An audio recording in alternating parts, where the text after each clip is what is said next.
All right, good afternoon, everyone. My name is Kendon Stevens. I'm a designated airworthiness representative for the FAA. Just want to clarify, I'm not an FAA employee. I'm a civilian that's been certified to issue airworthiness certificates and 8130s on behalf of the FAA. So anything that I say today as far as FAA regulations and international certification, that's my interpretation. So I guess we can go ahead and get started. The FAA asked me to create a presentation for training for 135s, 145s, different organizations, and typically the training is an 8-hour or 2-day class. So what I did is I took that training and I've consolidated it to 20 minutes. So today it's class today, and we're going to get through it really quick. So I have a bunch of definitions on the front end that we're going to get through really quickly, but on the back end I've got some observations, recommendations from the aircraft sales process that I see, especially with the export of aircraft and the import of aircraft. So like I said, bear with me. We're going to get through the front end very quickly, definitions that you most of you already know. So introduction, we're going to discuss FAA and CAA policies, provide a basic understanding of those processes, review the regulations and policies, how to find them, common procedures, and then conclusion. So what's the FAA and what's its purpose? The CAA of the United States with powers to regulate all aspects of American civil aviation to include but not limited to issue and enforce regulations, minimum standards, management air traffic and safe airspace, certification of personnel, aircraft, airports, spaceports, license private launches of space payloads on expendable launch vehicles. I'm a huge SpaceX fan, so I'm always, we're always waiting on the FAA to give the green light for those Starship launches. Research, engineering, and development. Just a brief visual that I like to add in all of my slides. Any given time, this wasn't on Thanksgiving or a holiday, just how many aircraft are flying at any particular time. So from the FAA standpoint, we have the administrator. If you hear me say the term, if it's acceptable to the administrator, that isn't necessarily the head of the FAA, it could be their delegate. So sometimes we're dealing with an alternate means of compliance, something that's not in black and white, it's not in an airworthiness directive, and we're looking for a possible better route based off of unique circumstances. You'll hear the term acceptable to the administrator, and that's where we, obviously communicate with the FAA. A product, by definition, is an aircraft engine or propeller. So keep that in mind. Airworthiness, the basic term for airworthiness, if you ask the definition, is an aircraft that conforms to type design and is in condition for safe operation. Type design is where we get into the weeds, because type design can not only be an FAA type certificate, STCs, service bulletins, but we can have aircraft that's been out of the country that has modifications that we have to verify meet the same intent as the FAA approvals. Obviously, I'm sure some of you guys have seen that before. Designee, 2 types of designations, individual designees, that's me, I'm like I said, designated airworthiness representative on the maintenance side. And then you have organization designation or authorization. What the FAA did is that they took organizations like Boeing and Gulfstream as they grew, instead of approving every individual drawing and test plan and damage tolerance, they allowed Gulfstream to have their own ODA, organization to approve. Airworthiness certificates, standard and special. Approved data, that's a really big topic on what's approved, especially like I said earlier with aircraft coming in from out of the country. So a statement of compliance with airworthiness standards, service bulletins, OEM notifying operations of improvements or safety concerns, airworthiness directives, legally enforceable rules issued by the FAA to correct an unsafe condition. I get approached quite a good bit for ferry permits, special flight permits, and there could be a C-check that's overdue. Well, if the C-check and I determine the aircraft is safe for the intended flight, we can move it from point A to point B to have that C-check complied with, or a repair to some kind of damage that occurred. But as we look at the ADs, there'll be an AD that'll say before further flight. And it could be the AD for the 5G rat out, the 2023-10-02, if some of you remember that came out. And it'll have language before further flight. And an airworthiness directive will ground the aircraft. Because if I have ADs that are open that do not have that language, then we can still commence with a ferry permit. FAA orders, the target audience for an FAA order is the FAA employees, but we still use it because it assists the civilians and the public on how to understand what the expectations are from the FAA on what the orders are. like I said, for applicants and certificate holders. Will, must, and shall. I always put this in all of my presentations. If you're reading any regulation, any policy, any order from the Federal Aviation Administration, and you see the command words will, must, and shall, there's no deviation to that. If you deviate, or an organization deviates from a statement that says you will do this, you shall, and you must do this, then you're under surveillance, then there's enforcement actions. So just keep that in mind. Now, if you hear may, can, should, then we could talk. But will, must, and shall, keep that in mind if you're looking at any regulations. Advisory circulars, that's for the civilians. Guidance for compliance with FAA regulations and standards. There's all kinds of advisory circulars that'll help you out on how to fill out forms, applications, what to expect through certain processes, applying for an ODA, applying for a repair station. Advisory circulars are very helpful. So the prototype, pre-approved parts, research and development, that's more key to the larger class that I teach whenever we actually develop an aviation industry from beginning to end. I'm talking about the 3D dimensioning, CNC, every single process, even approving the software and locking the software in so that later on down the road, you don't have a technician that's savvy enough to go into a CMS panel and start changing the ones and the zeros so that lights can turn different colors and this color. Now that software had an approval against it, and the moment that's deviated, then it's no longer approved data, and that's against software. And I'm sure that you heard of some other companies that had some issues with it, not just one, several, with configuration control of software, and once you lock it in, you can't change it. Maintenance annex guidance, I always throw the MAG up there because how much work we have with EASA and the bilaterals between the two, and how the maintenance organizations are going to supplement and complement each other. Some FAA access, obviously FAA.gov, self-explanatory, but DRS, the Dynamic Regulatory System, it replaced the RGL a few years ago. I was kind of upset with it, because of the change, but now I really like the Dynamic Regulatory System. You could get through there, you can navigate, you could find your orders, your ADs, your ACs, your TCDS, STCs, and then FSIMs.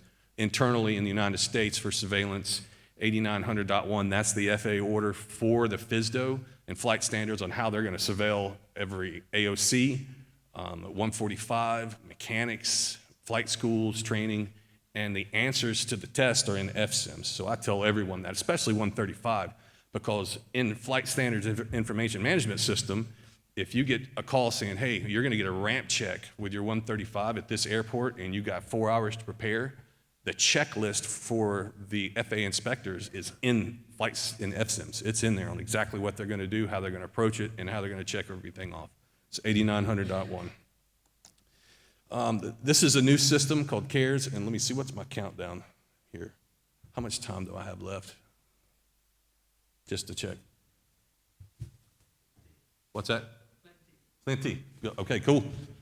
All right, so FAA Access, this is a new system. So if you guys heard about the FAA registry having a backlog, say within the last year, 2, 3 years, it's because the FAA was developing this new website. So I highly recommend writing down this cares.faa.gov. Anyone can go in and create a password and an account. And just a few of the things, you might not be able to see it on the screen up here, but obviously you can register your aircraft, so you don't have to have the hard copy 8050-1. It's done digital. You can have digital notaries, everything to the putting a lien on an aircraft. That's an unfortunate situation, but a mechanic can go in and put a lien through this CARES. You could find the historical records of registry through this, so you can get a timeline. It breaks down when it left the country, when it came back to the country, where it went, import, export. I use this as a useful tool instead of having to go through and do the dirty work and figure out, as I'm going through thousands and thousands of pages of records, to figure out what the timeline is. Sorry, I can go here and it'll map it out for me. So CARES, very helpful. And then ecfr.gov. I know there's a lot of different ways to get the Code of Federal Regulations, but ECFR, you go there and you just go to Title 14. You're going to be able to go to other titles, and you're going to be able to see what the president's salary is. You're going to be able to see how the EPA, how that's broke down. But once you go to ecfr.gov and you go to Title 14, that'll get you to your FAA regulations and your space regulations as well. But that's going to be the latest and greatest, so ecfr.gov. Type certification, the approval of the design of the aircraft and all component parts, including propellers, engines, control stations, etc., signifies the design is in compliance with applicable airworthiness, noise, fuel venting, and exhaust emission standards And then processes and procedures are defined in FAA Order 8110.4. 8110.4 is on the front end if you're developing an aircraft. Also within 8110.4, that FAA order is if you're developing new products like STC, supplemental type certificates, and it walks you through that entire process. Type certification, submit all associated engineering and reports to the FAA for final approval and receive a TCDS. That's a little bit of the language that's left over from us developing an aerospace company in my larger class. And then the TCDS you can find through DRS, the Dynamic Regulatory System, I mentioned that earlier. And then here's an example of a G650 where you can see the TC number on it. Then once the TC is approved, then the applicant will apply for and receive a standard airworthiness certificate. This is an example of a standard airworthiness certificate I issued for a G550, I believe. So supplemental type certificates. So an STC is issued when an applicant has received FAA approval to modify an aeronautical product from its original design. The STC, which incorporates by reference the related TC, approves not only the modification, but also how the modification affects the original design. That second part is where we get into the testing, because you'll have the DO-160 testing. You'll have an antenna. We'll end up buying 10 of them, and we'll drop a bowling ball on one. We'll shoot a frozen turkey at one. We're going to actually put one in a simulated lightning chamber and just fry the hell out of it, you know? So all of this testing to make sure that it's going to withstand the elements, you know? So lots of development to go into STCs, lots of associated data that's going to come with it, electrical load analysis, instructions for continued airworthiness and such. So 8130-3, I'm going to throw this up here because I see quite a lot of 8130-3s that are not used correctly. So the purpose is documenting the airworthiness status of FAA-approved products and articles. It's for traceability. It's to give the end user the knowledge of where this part has been. So 8130-3s, I've seen some of the craziest stuff you couldn't even imagine. It's the identification and traceability. Here's a fun fact. If you have a new if you have a new part for an in-registered aircraft, it does not require an 8130 unless your internal company has policies that trump that. Because there's some repair stations that say, no matter what, we're going to want an 8130 that says new. 135 AOCs, we're going to want an 8130 that says new. But as far as the 91 world goes, you don't need an 8130. You got a certificate of conformance, and it meets the intent.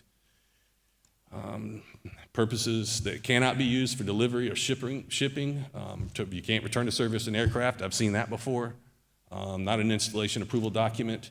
Authorized signatories as FAA, designees, ODA unit members, production approval holders, repair station personnel. If for any reason you or your team, or if you have a PPI team that's going out and they find a 8130 and they come to you and they say, hey, we got an 8130 here from the FAA, US, but it's signed off by an A&P, it's not legal. An A&P or an inspection authorization cannot sign off an 8130-3. You're looking from a repair station typically is where you're going to see that. And then examples of 8130 you're going to see on the left. If it's signed on the left-hand side, it's a new. If it's on the right-hand side, it's a return to service. And then you'll have these terms: overhauled, C Block 12, repaired, inspected and tested, modified. The only other term that's allowed is new. I've seen the term good on there. I've seen terms that say it tested okay. It's just ridiculous things. But this is out of an order that gives you specifics on how to execute an 8130-3. All this comes together whenever we're doing records research, because we're constantly in the records. We just finished a project on a BBJ that had over 1 million pieces of paper that we went through, that was over 4 different operators that we organized and had to go through, associate the Form 1s, the Canada forms, and then obviously the 8130s. International aircraft certification corresponds with numerous CAAs across the globe. The FAA and CAAs have bilateral agreements for procedures for aircraft maintenance, import, export, repair station oversight, type certification, supplemental type certification. So to go back to the bilateral portion here, that second line item, second dash, not every country has a bilateral with the FAA. So keep this in mind. If I'm exporting an aircraft to country X, first thing I do is I go to look to see if we have a bilateral. If we have a bilateral, then we'll have technical implementation procedures and special importing requirements. If we do not have that, my duty ends at verifying that the aircraft meets FAA type design, and that's it. I have no requirement to go beyond that and make sure that it meets the importing requirements of that country because there's not a bilateral. So please keep that in mind on the front end. When you guys way upstream are talking about, hey, we want to buy this aircraft from the U.S., we're going to bring it into country X, but country X does not have a bilateral. This is where you go to find that, the IAC website. This is an example. It's the International Aircraft Certification. It's where you're going to find your bilateral agreements.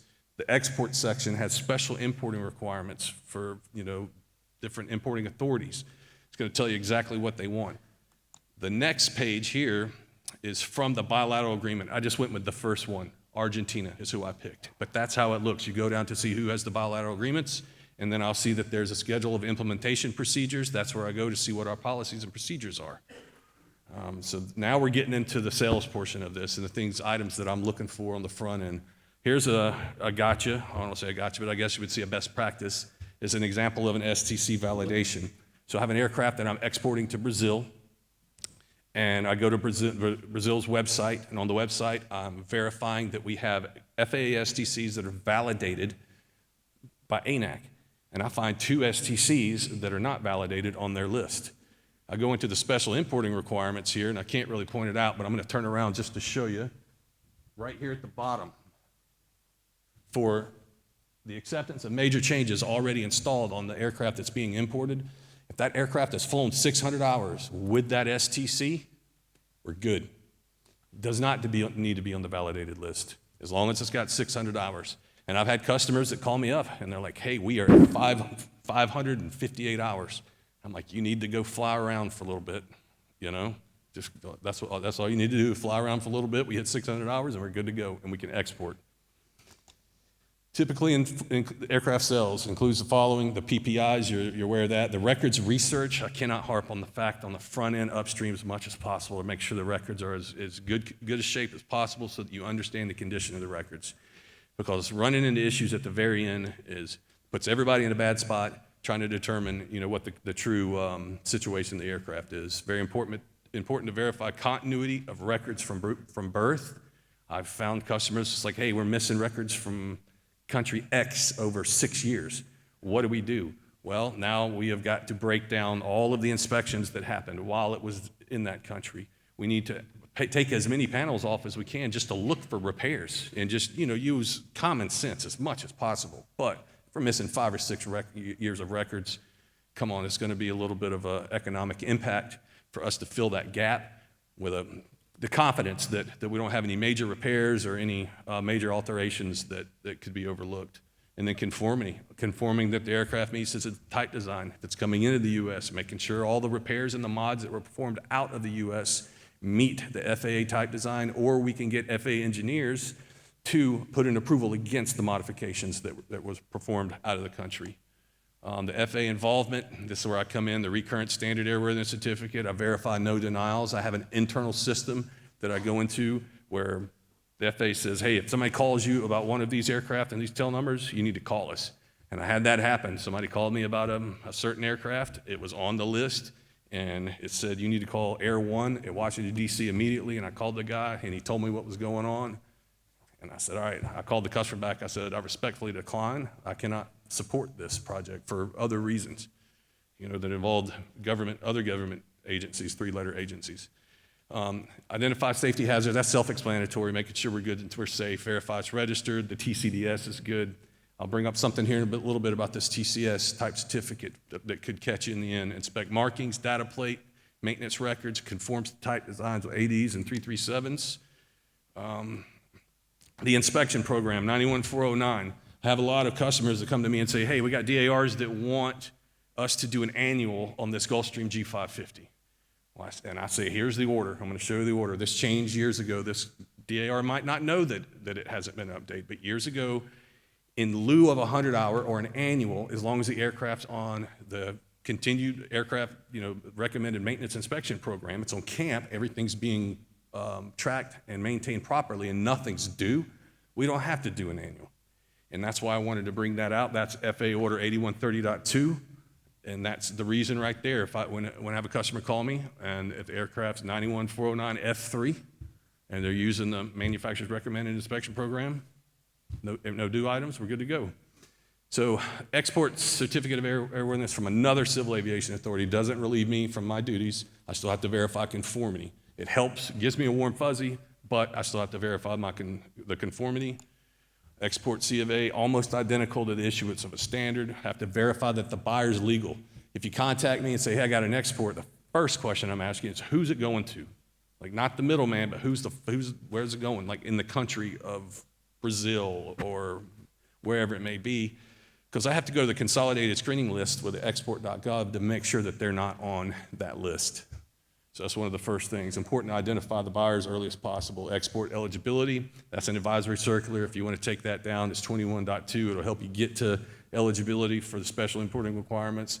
We talked about the bilaterals, the coordination of exceptions. If we find an issue with me exporting an aircraft and it is not an STC that's validated, or there's a mod that it doesn't meet type design, I have to the applicant sends me a letter, official, I send a letter to the FAA.